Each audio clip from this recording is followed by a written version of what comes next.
What's happening, everybody? This is Hayden Adams, and today we're talking about making quarterly payments to the IRS. Yes, you have to pay the IRS if you are a U.S. citizen, no matter you like it or not. So let's talk about who has to pay estimated taxes to the IRS.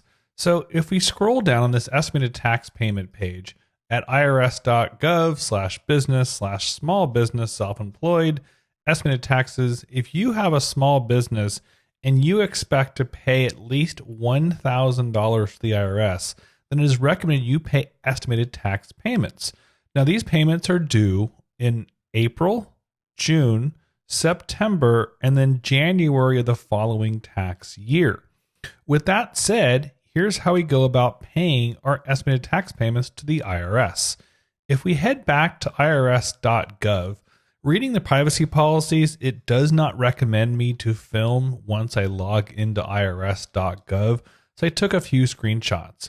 Now you can pay one of two ways. You can say make a payment, but I recommend you sign into your account at irs.gov.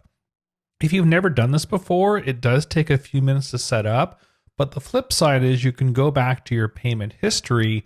When it is time to then do your taxes, you can easily pull up the historical record of your estimated tax payments to show to your tax preparer to then use for your actual tax return filings.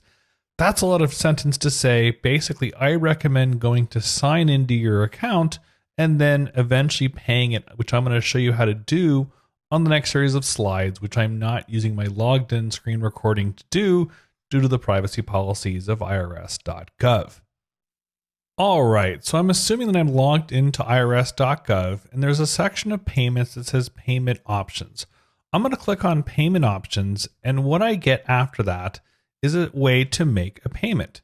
Now, other payments you can make along with amended returns, proposed tax assessments, but I can also make my estimated tax payments right here.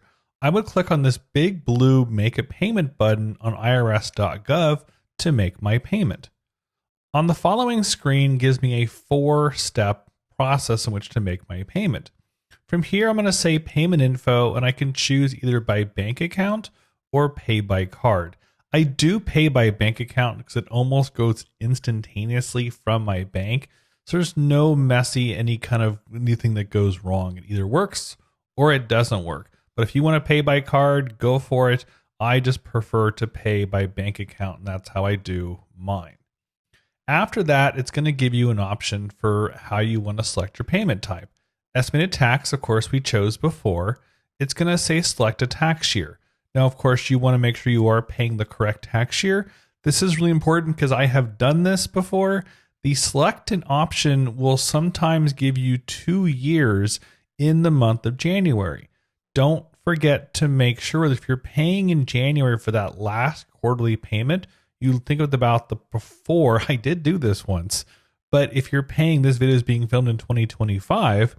In this instance, if I was in January, I would then pay the 2024 for that 4th payment. I did make that mistake once, so be very careful. The payment amount is how much you have to pay, and the payment date you can choose anywhere from today, tomorrow, the next day, and that's how you go about making your quarterly payments to the IRS.